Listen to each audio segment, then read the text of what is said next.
So today guys we're watching Soul Hackers 2.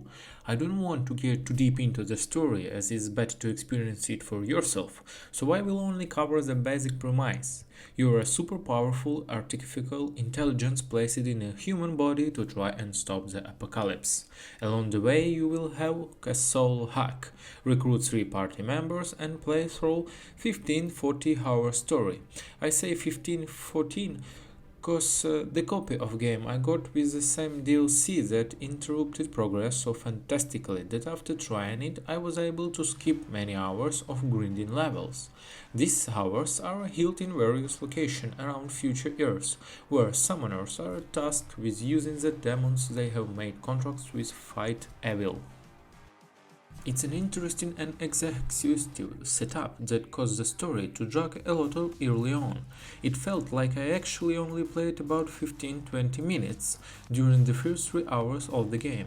There is a lot of world building involved here, and it's told almost entirely through cutscenes in which characters talk to each other with little no interaction with you.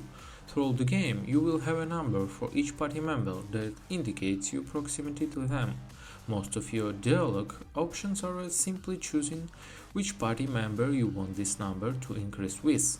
This number will matter when you get the Matrix of Souls, an area where you will dungeon crawl through their past to unlock passive buffs that make combat much easier in the game.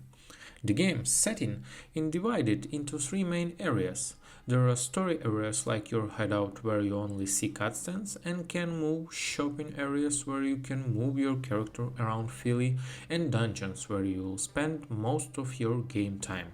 The user interface looks great, although it's not always easy to navigate. Even on a PC, everything is tied to button presses, which makes the mouse feel pointless. Movement is smooth with too much momentum. Even when you press the interact button and stop controlling your character, it will keep going for a few seconds. It never seems pleasant and can become very frustrating when the overly common enemy encounters in the game pop up. The demon system ultimately resembles limited atmosphere Pokemon must collect them all.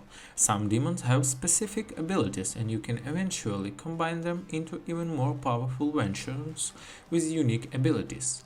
The game does a great job with showing how your equipment, demons and upgrades work together to give you an edge in combat.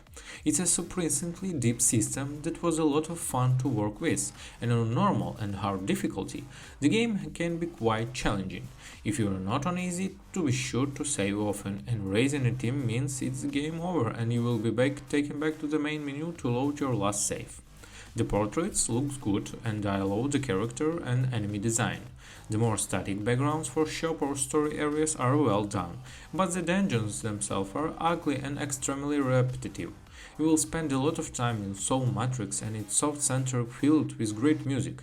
I wished the main part of the game looked better outside of cutscenes, but at least the combat, animations and effects looks good. I haven't encountered any major bugs other than annoying inability to the launch of game on my PC monitor. Each time he chose the left or right monitor to display, despite the fact that in the settings he said that he was on the main monitor.